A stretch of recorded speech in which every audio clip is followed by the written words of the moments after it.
ನಮಸ್ಕಾರ ಕೇಳುಗ್ರೆ. ಮನಸ್ಸೇ ನಿನ್ನದು ಮರೆಯೋ ಮಾತಲ್ಲಿದೆ 26ನೇ ಸಂಚಿಕೆಯಲ್ಲಿದ್ದೀವಿ. ಕಳೆದ ಸಂಚಿಕೆಯಲ್ಲಿ ಅವರಿಬ್ರು ಮದುವೆ ಆಗಿತ್ತು. ಮನೆಯವರೆಲ್ಲ ಇವರಿಬ್ಬರನ್ನೇ ಬಿಟ್ಟು ವಾಪಸ್ ಅವ್ರವ್ರ ಊರಿಗೆ ಹೋಗಿದ್ರು. ಮುಂದೆ ಏನಾಯಿತು? ಅವ್ನು ಫಸ್ಟ್ ಡೇ ಕಾಲೇಜಿಗೆ ಹೋಗಿದ್ರು. ಕಾಲೇಜಲ್ಲಿ ಏನಾಯಿತು ತಿಳ್ಕೊಳ್ಬೇಕು ಅನ್ನೋ ಕುತೂಹಲ ಇದ್ದರೆ ಈ ಸಂಚಿಕೆಯನ್ನು ಪೂರ್ತಿಯಾಗಿ ಕೇಳಿ. ಕತೆ ಶುರು ಮಾಡೋಣ. ಮನಸ್ಸೇ ನಿನ್ನದು ಮರೆಯೋ ಮಾತಲ್ಲಿದೆ ಸಂಚಿಕೆ 26. ಮಧು ಸಾವರಿಸಿಕೊಂಡು ಬಂದು ಗಾಡಿ ಏರಿ ಕುಳಿತಿದ್ದಳು. ಗಾಡಿ ಅವರ ಕಾಲೇಜ್ಗೆ ಸಾಗಿತ್ತು. ಇದು ಅವರ ಮದುವೆಯ ನಂತರ ಕಾಲೇಜಿಗೆ ಹೋಗುತ್ತಿರುವ ಮೊದಲ ದಿನ. ಸೂರ್ಯನ ವರ್ತನೆ ಮಧುವಿಗೆ ಸ್ವಲ್ಪ ಬೇಸರವೇ ತಂದಿತ್ತು. ಸೂರ್ಯನಿಗೂ ಕೂಡ. ಕಾಲೇಜ್ಗೆ ಬಂದು ಬೈಕ್ ಪಾರ್ಕ್ ಮಾಡಿ ಕಾಲೇಜ್ ಮುಗಿದ ಮೇಲೆ ಪಾರ್ಕ್ ಹತ್ರ ವೇಟ್ ಮಾಡ್ತಿರೋ ಅಂತ ಮತ್ತೊಮ್ಮೆ ನೆನಪು ಮಾಡಿ ತನ್ನ ಕ್ಲಾಸ್ಗೆ ಹೊರಟ. ಮಧು ಇಂದು ಕಾಲೇಜ್ಗೆ ಬರುತ್ತಿರುವ ವಿಷಯ ಆಕರ್ಷ್ಗೆ ತಿಳಿಯದೇ ಇದ್ದ ಕಾರಣ ಅವನು ಅವಳಿಗೋಸ್ಕರ ಕಾಯುತ್ತಿರಲಿಲ್ಲ. ಮಧುಗೆ ಒಬ್ಬಳೇ ಹೋಗಲು ಏನೋ ಹಿಂಜರಿಕೆ. ಮದುವೆ ಆಗಿರೋದು ಒಂದು ಕಡೆ ಆದರೆ ತಾನು ಬಟ್ಟೆ ಬದಲಿಸಿದ ವಿಡಿಯೋ ಇಡೀ ಕಾಲೇಜ್ ತುಂಬ ಹರಿದಾಡಿದ್ದು ಇನ್ನೊಂದು ಕಡೆ. ಸುಮ್ಮನೆ ತಲೆ ತಗ್ಗಿಸಿ ನಡೆದು ಹೋಗುತ್ತಿದ್ದವಳ ಕಿವಿಯಲ್ಲಿ ಬೇಡವೆಂದರೂ ಒಂದೆರಡು ಕಾಮೆಂಟ್ಗಳು ಬಿದ್ದಿದ್ದವು. ಅದು ಯಾವ ಮುಖ ಇಟ್ಕೊಂಡು ಜನ ಕಾಲೇಜಿಗೆ ಬರ್ತಿದ್ದಾರೋ ಏನೋ, ಇನ್ನು ಏನು ಉಳಿದಿದೆ ಅಂತ ಬರ್ತಾರೋ. ಬಟ್ಟೆ ಬದಲಿಸಿದ ವಿಡಿಯೋ ಆಯಿತು, ಮುಂದೆ ಯಾವ ವಿಡಿಯೋ ಮಚ್ಚ? ಓ, ಮದುವೆ ಬೇರೆ ಆಗ್ಬಿಟ್ಟಿದೆ. ಇವಳಿಗೂ ಆ ಸೂರ್ಯನಿಗೂ ಏನೋ ನಡೆದು ಹೋಗಿದೆ, ಅದಕ್ಕೆ ಮನೆಯಲ್ಲಿ ಮದುವೆ ಮಾಡಿಬಿಟ್ಟಿದ್ದಾರೆ ಅಂತೆಲ್ಲ ಮಾತಾಡಿದ್ದು ಕೇಳಿಸಿತು. ಕಣ್ಣ ತುಂಬ ನೀರು ತುಂಬಿಕೊಂಡು ವಾಪಸ್ ಹೊರಟು ಹೋಗಲು ತಿರುಗಿದವಳನ್ನ ಒಂದು ಧ್ವನಿ ಎಚ್ಚರಿಸಿತ್ತು. ಎಷ್ಟು ದಿನ ಹೀಗೆ ತಪ್ಪಿಸ್ಕೊಳ್ತೀಯಾ? ನಿಂದು ತಪ್ಪಿದ್ರೆ ತಲೆಬಾಗು. ತಪ್ಪೇ ಮಾಡಿಲ್ಲ ಅಂದಮೇಲೆ ತಲೆ ತೆಗ್ಸೋದು ಯಾಕೆ? ಜನ ತಲೆ ತೆಗೆಸಿ ನಿಂತರೆ ತುಳಿಯೋದಕ್ಕೆ ಕಾಯ್ತಾ ಇರ್ತಾರೆ. ಒಂದ್ಸಾರಿ ತಲೆ ಎತ್ತಿ ನೋಡು, ಎಲ್ಲರ ಬಾಯಿ ಬಂದಾಗುತ್ತೆ. ಮಧು ತಿರುಗಿ ನಿಧಾನವಾಗಿ ತಲೆ ಎತ್ತಿ ನೋಡಿದಳು. ಕಣ್ಣು ನೀರು ತುಂಬಿಕೊಂಡಿದ್ದರಿಂದ ಎದುರುಗಿದ್ದ ಆಕೃತಿ ಮಂಜಾಗಿತ್ತು. ಒಂದು ಹನಿ ಕೆನ್ನೆಗೆ ಇಳಿದಿದ್ದೇ ತಡ ಸೂರ್ಯ ಗೋಚರಿಸಿದ್ದ. ಅವಳ ಬದುಕಿಗೆ ಭರವಸೆಯ ಮಾತುಗಳಿಂದ ಬೆಳಕು ನೀಡಿದ್ದ ಸೂರ್ಯ. ಅವನನ್ನು ನೋಡಿದ್ದೇ ನೂರಾನೆಯ ಬಲ ಬಂದ ಹಾಗೆ ಅನುಭವವಾಗಿತ್ತು ಮಧುವಿಗೆ. ಕೆನ್ನೆಗೆ ಇಳಿದಿದ್ದ ನೀರನ್ನು ಒರೆಸಿಕೊಂಡು ಬಂದವಳೆ ಅವನ ಪಕ್ಕದಲ್ಲಿ ನಿಂತು, ಯಾರೋ ಹೇಳಿದ್ದು ಕಿವಿಗೆ ಬಿತ್ತು, ನಮ್ಮಿಬ್ಬರ ಮಧ್ಯೆ ಏನೋ ನಡೆದಿದೆ, ಅದಕ್ಕೆ ಮದುವೆ ಮಾಡಿದ್ದಾರೆ ಅಂತ. Yes, you are right. ನಮ್ಮಿಬ್ಬರ ಮಧ್ಯೆ ಪ್ರೀತಿಯಾಗಿತ್ತು, ಅದಕ್ಕೆ ಮದುವೆ ಮಾಡ್ಕೊಂಡಿದ್ದೀವಿ. ನಾವಿಬ್ಬರು ಮೇಜರ್. ನಿಮ್ಗೆ ಇದರಿಂದ ಏನಾದರೂ ಪ್ರಾಬ್ಲಮ್ ಇಲ್ಲ ಅಲ್ವಾ? ಇನ್ನು ಆ ವಿಡಿಯೋ ನಮ್ಮ ಪ್ರೀತಿ ನೋಡಿ ಸಹಿಸ್ಕೊಳ್ಳೋಕ್ಕಾಗದೇ ಇರೋ ನಿಮ್ಮಂಥ ಕೆಟ್ಟ ಜನರೇ ಮಾಡಿದ್ದು. ಆ್ಯಂಡ್ ಆ ವಿಡಿಯೋ ಮಾಡಿದ್ದವ್ರಿಗೆ ತುಂಬ ಥ್ಯಾಂಕ್ಸ್. ಯಾಕೆ ಗೊತ್ತಾ? ಅದರಿಂದಲೇ ಅಲ್ವಾ ನಮಗೆ ನಮ್ಮ ಪ್ರೀತಿ ಸಿಕ್ಕಿದ್ದು, ಅದು ಮನೆಯವರ ಒಪ್ಪಿಗೆಯಿಂದ. ಆ ವಿಡಿಯೋ ಇಟ್ಕೊಂಡು ನೋಡ್ಕೊಂಡು ಎಂಜಾಯ್ ಮಾಡ್ತಿರೋ ವಿಕೃತ ಮನಸ್ಸುಗಳಿಗೆ ಒಂದು ಮಾತು ಹೇಳೋಕೆ ಇಷ್ಟಪಡ್ತೀನಿ. ಆ ವಿಡಿಯೋ ಡಿಲೀಟ್ ಮಾಡಿ ಅಂತ ಹೇಳಲ್ಲ. ನನ್ನ ಜಾಗದಲ್ಲಿ ನಿಮ್ಮ ಮನೆಯ ಅಕ್ಕ ತಂಗಿಯರನ್ನು ಇಮ್ಯಾಜಿನ್ ಮಾಡ್ಕೊಂಡು ನೋಡೋಕೆ ಪ್ರಯತ್ನ ಪಡಿ. ಆಗಲ್ಲ ಅಲ್ವಾ? ಅದೇ ಬೇರೆಯವ್ರ ಮನೆ ಹೆಣ್ಮಕ್ಳು ಅಂದರೆ ಕಣ್ಣು ಬಾಯಿ ಬಿಟ್ಕೊಂಡು ನೋಡಬಹುದು ಅಲ್ವಾ? ಛೀ, ನಿಮ್ಮ ಜನ್ಮಕ್ಕಿಷ್ಟು ಎಂದು ತನ್ನ ಇಷ್ಟು ದಿನದ ನೋವನ್ನು ಕೋಪವನ್ನು ಮಾತಿನ ಮೂಲಕ ಹೊರಹಾಕಿದ್ದಳು. ಗೊತ್ತಾಯ್ತೇಂದ್ರಪ್ಪ ಭಾಮೈದನರೇ, ಇನ್ನೊಂದ್ಸಾರಿ ನಿಮ್ಮ ತಂಗಿ ತಂಟೆಗೆ ಹೋದರೆ ಇನ್ನೂ ಅರ್ಥ ಮಾಡಿಸ್ಬೇಕಾಗುತ್ತೆ. ಆ ವಿಡಿಯೋ ನೋಡೋಕ್ಕೂ ಮುಂಚೆ ಎಲ್ಲರೂ ಚೆನ್ನಾಗಿ ಒಂದು ನೆನ್ಪಿಟ್ಕೊಳ್ಳಿ, ಅದು ಒಂದು ನೀಚ ಮನಸ್ಸಿನ ವ್ಯಕ್ತಿ ಒಂದು ಒಳ್ಳೆ ಹುಡುಗಿಗೆ ಮಾಡಿದ ಮೋಸ ಅಂತ. ಇನ್ನೊಂದ್ಸಾರಿ ಇವಳ ಹೆಸರು ನಿಮ್ಮ ಬಾಯಲ್ಲಿ ಬರಬೇಕು, ಉಸಿರು ನಿಂತೋಗುತ್ತೆ, ಹುಷಾರ್ ಎಂದು ಬೆರಳು ತೋರಿಸಿ ಆವಾಜ್ ಹಾಕಿದ್ದನು. ನಾನು ಲವ್ ಮಾಡಬೇಕಾದ್ರೇ ಹೇಳಿದ್ದೆ, ಇವಳ ಮೇಲೆ ಯಾರು ಕಣ್ಣು ಹಾಕೋ ಹಾಗಿಲ್ಲ ಅಂತ. ಇನ್ನೀಗ ಇವಳು ನನ್ನ ಹೆಂಡತಿ, ನಾವು ಆವಾಗಲೇ ಹಾಗೆ, ಇನ್ನು ಇವಾಗ ಕೇಳಬೇಕಾ ಎಂದು ಫಿಲ್ಮಿ ಸ್ಟೈಲಲ್ಲಿ ಡೈಲಾಗ್ ಹೊಡೆದಾಗ ಅಲ್ಲಿದ್ದ ಹುಡುಗಿಯರೆಲ್ಲ ಫಿದಾ ಆಗಿದ್ದರು, ಮಧುವನ್ನು ಸೇರಿಸಿ.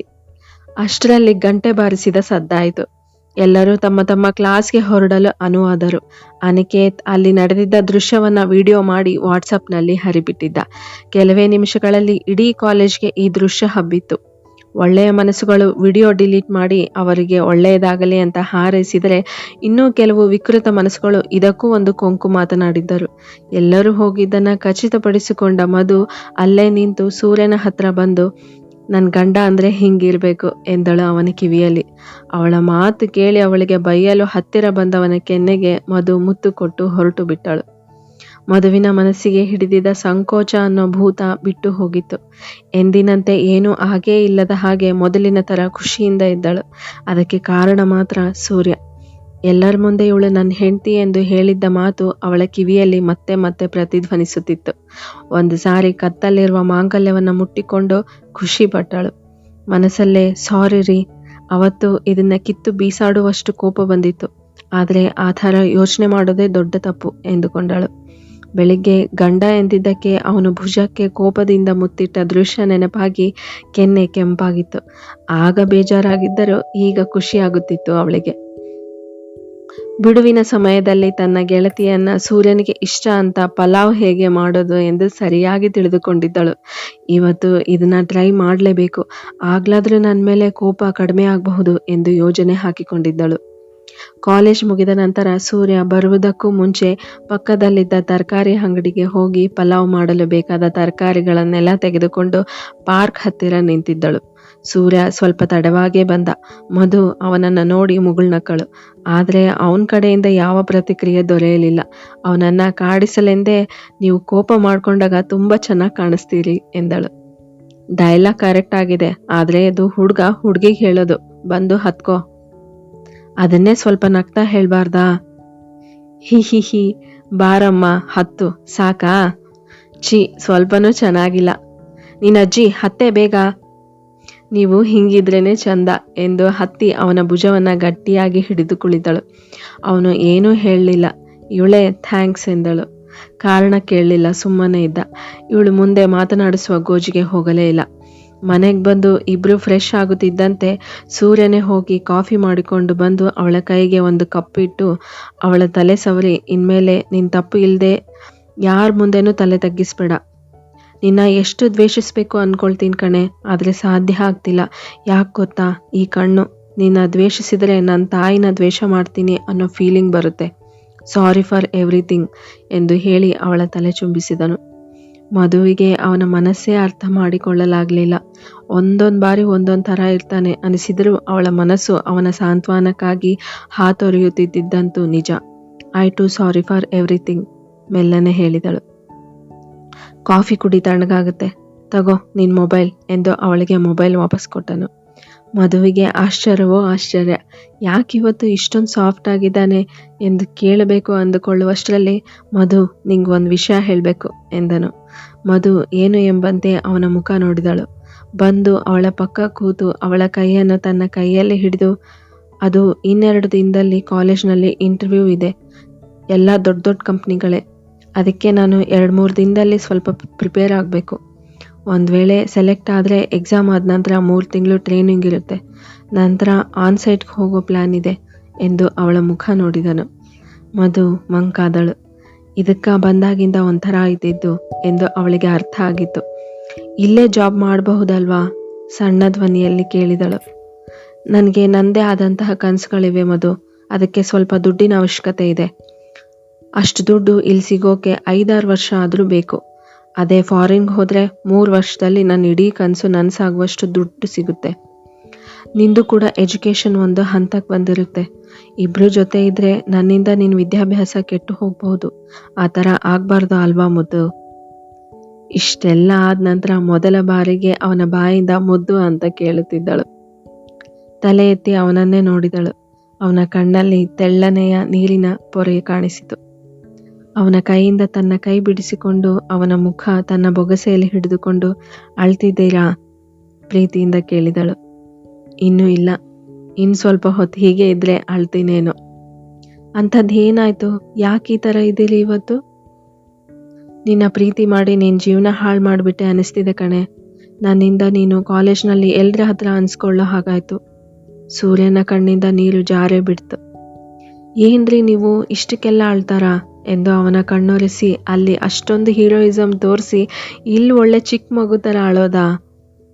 ಅದು ಸುಮ್ಮನೆ ಬಿಲ್ಡಪ್ ಕಣೆ. ಈಗ ನಿನ್ನ ಎದುರಿಗಿರೋದೇ ನಿಜವಾದ ಸೂರ್ಯ. ರಿಯಲಿ ಸಾರಿ ಪುಟ ಎಂದ. ಅರೆರೆ, ಏನಿವತ್ತು ನಮ್ಮ ಯಜಮಾನ್ರಿಗೆ ನನ್ನ ಮೇಲೆ ಹೆವಿ ಲವ್ ಆಗಿದೆ ಅನಿಸುತ್ತೆ. ಅದು ಯಾವತ್ತೂ ಕಡಿಮೆ ಆಗಲ್ಲ ತಿಳ್ಕೊ. ಆಗೋ ಹಾಗಿದ್ರೆ ಯಾವತ್ತೋ ಆಗಿರೋದು. ನನಗೆ ಗೊತ್ತು ನೀನು ಬೇಕು ಅಂತಾನೆ ಟಾಪಿಕ್ ಚೇಂಜ್ ಮಾಡ್ತಿದ್ಯಾ ಅಂತ. ಈಗ ವಿಷಯಕ್ಕೆ ಬಾ. ನಂದಾಯ್ತು. ನಿನ್ನ ಮುಂದಿನ ಪ್ಲ್ಯಾನ್ಸ್ ಏನು ಹೇಳು? ಸದ್ಯಕ್ಕೆ ಡಿಗ್ರಿ ಮುಗಿಲಿ, ಆಮೇಲೆ M.Com ಮಾಡೋಣ ಅಂದ್ಕೊಂಡಿದ್ದೀನಿ. ಆಕಾಶ್ ಜೊತೆ ಮಾತಾಡಬೇಕು, ಆಮೇಲೆ ನಿರ್ಧಾರ ಹೇಳ್ತೀನಿ. ಗುಡ್. ಆದಷ್ಟು ಬೇಗ ನನಗೆ ಹೇಳು.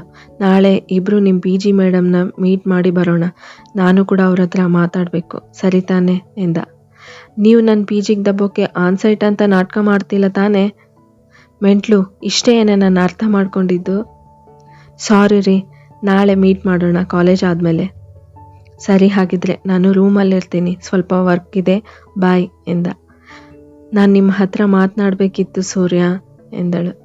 ನಾಳೆ ಸಂಜೆ ಒಂದು ಪ್ಲೇಸ್ಗೆ ಕರ್ಕೊಂಡು ಹೋಗ್ತೀನಿ, ಆಗ ಮಾತನಾಡುವೆಂತೆ, ಓಕೆ ಎಂದ.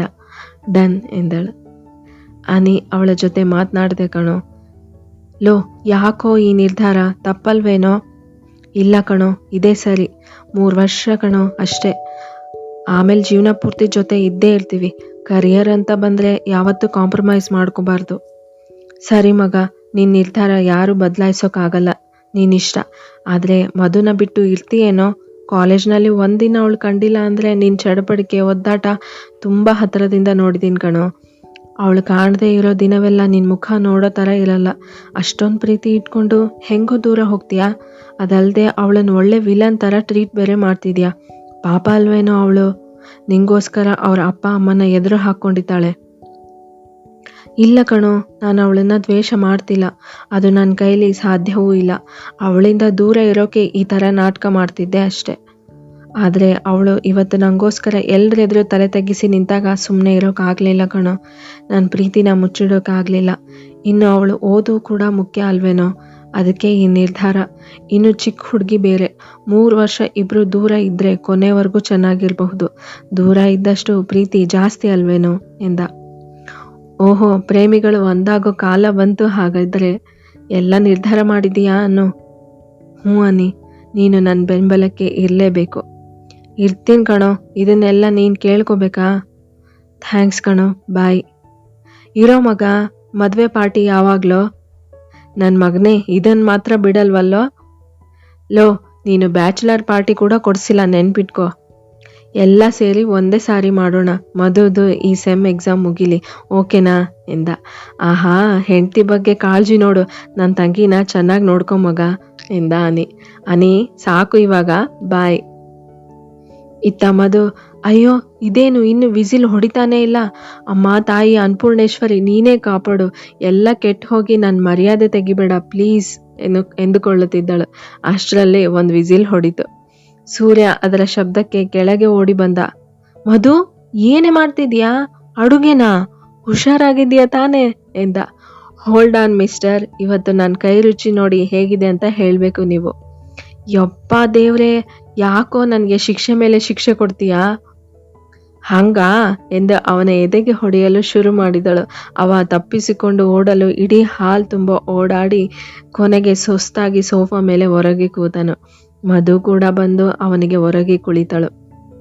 ಪ್ಲೀಸ್ ಟೇಸ್ಟ್ ಆದರೂ ನೋಡಿ, ಇಷ್ಟ ಆಗಿಲ್ಲ ಅಂದರೆ ಹೊರಗೆ ತರೋಣ ಎಂದಳು. ಓಕೆ, ತಥಾಸ್ತು, ನಿನ್ನಿಷ್ಟದಂತೆ ಆಗಲಿ ಬಾಲಿಕೆ, ಆದರೆ ನಂದೊಂದು ಕಂಡೀಷನ್ ಇದೆ ಎಂದ. ನನಗೆ ಪಲಾವ್ ತಿನ್ನೋಕೆ ಮುಂಚೆ ಸಿಹಿ ತಿಂದು ಅಭ್ಯಾಸ. ಹೌದಾ? ಸಿಹಿ ಎಲ್ಲಿದೆ ಮನೆಯಲ್ಲಿ? ಮನೆಯಲ್ಲಿಲ್ಲ, ನನ್ನ ಪಕ್ಕದಲ್ಲಿದೆ ಎಂದು ಅವಳನ್ನು ಬರಸೆಳೆದು ತಬ್ಬಿ ಹಿಡಿದನು. With your permission can I ಎಂದ. ಮಧುವಿಗೆ ಅರ್ಥವಾಗಿ ಕೆನ್ನೆ ಎಲ್ಲ ಕೆಂಪಾಗಿತ್ತು. ಮಾತಾಡು ಮಧು, ನೀನು ಈ ಥರ ಸುಮ್ಮನೆ ಇದ್ದರೆ ನಾನು ಏನು ಅರ್ಥ ಮಾಡ್ಕೊಳ್ಬೇಕು? ಪ್ಲೀಸ್ ಸ್ಪೀಕ್ ಅಪ್, ಆಗಲೇ ನಿನ್ನ ಭಾವನೆ ನನಗೆ ಅರ್ಥ ಆಗೋದು. ಇಷ್ಟು ದಿನ ನಾನು ಕೇಳಿ ಪ್ರೀತಿ ಮಾಡಿದ್ರಾ? ಈಗ ಯಾಕೆ ಕೇಳೋದು? ಅದೇ ಬೇರೆ ಇದೇ ಬೇರೆ. ಆಗ ನಾನು ಒಬ್ಬನೇ ನಿನ್ನ ಪ್ರೀತಿ ಮಾಡ್ತಿದ್ದೆ, ಆದರೆ ಈಗ ನಾವಿಬ್ರು ಗಂಡ ಹೆಂಡ್ತಿ ಅಲ್ವಾ? ಹೌದು, ನೀನು ಒಂದ್ಸಾರಿನೂ ನನ್ನ ಪ್ರೀತಿಸ್ತೀನಿ ಅಂತ ಹೇಳೇ ಇಲ್ವಲ್ಲ. ಹೇಳ್ದೇನೆ ಎಲ್ಲ ಅರ್ಥ ಮಾಡ್ಕೊಳ್ಳೋ ನಿಮಗೆ ಹೇಳಬೇಕು ಅನ್ನೋ ಅನಿವಾರ್ಯತೆ ಇಲ್ಲ ಅಂತ ಹೇಳಲಿಲ್ಲ. ಹಾಗಿದ್ರೆ ನಾನು ಯಾವಾಗ ನಿನಗಿಷ್ಟ ಆದೆ ಅದನ್ನಾದರೂ ಹೇಳೆ. ಹೇಳ್ತೀನಿ ಎಲ್ಲ. ನಾಳೆ ನನ್ನ ಎಲ್ಲೋ ಕರ್ಕೊಂಡು ಹೋಗ್ತೀನಿ ಅಂತ ಹೇಳಿದ್ರಿ ಅಲ್ವಾ, ಅಲ್ಲೆಲ್ಲ ಹೇಳ್ತೀನಿ. ಈಗ ಹಿಡ್ಕೊಂಡಿರೋ ನನ್ನ ಬಿಟ್ಟರೆ ಹೋಗಿ ಊಟಕ್ಕೆ ರೆಡಿ ಮಾಡ್ತೀನಿ. ಮತ್ತು ನನ್ನ sweet, there is always tomorrow. ಬನ್ನಿ, ಪಲಾವ್ ಹೇಗಿದೆ ಅಂತ ಹೇಳಬೇಕು ನೀವು. ದೇವ್ರೇ ಕಾಪಾಡು ತಂದೆ ನನ್ನ. ಲೇ ಮಧು, ನಮಗೆ ನಿಜವಾಗ್ಲೂ ಮದುವೆ ಆಗಿದೆನಾ? ಛೇ, ಇಷ್ಟು ಬೇಗ ಆಗಬಾರ್ದಿತ್ತು ಅಲ್ವಾ? ಬೇಗ ದೊಡ್ಡವರಾಗ್ಬಿಟ್ವಿ ಅನ್ನಿಸ್ತಿದೆ ಎನ್ನುತ್ತಾ ಅವಳನ್ನು ಹಿಂಬಾಲಿಸಿ ಅಡುಗೆ ಮನೆ ಹೊಕ್ಕನು. ಮುಂದುವರಿಯುವುದು. ದಯವಿಟ್ಟು ಕತೆ ಬಗ್ಗೆ ನಿಮ್ಮ ಅನಿಸಿಕೆ ತಿಳಿಸಿ. ಮಧು ಸೂರ್ಯರ ಮದುವೆ ಬಗ್ಗೆ ಅವರು ಈ ವಯಸ್ಸಲ್ಲಿ ಜೊತೆಗಿರೋದು ಸರಿನಾ ತಪ್ಪಾ? ಸೂರ್ಯನ ನಿರ್ಧಾರ ನಿಮಗೆ ಹೇಗೆ ಅನ್ನಿಸ್ತಿದೆ ಅನ್ನೋದನ್ನು ದಯವಿಟ್ಟು ಕಾಮೆಂಟ್ ಮಾಡಿ. ಧನ್ಯವಾದಗಳು. ಖುಷಿ.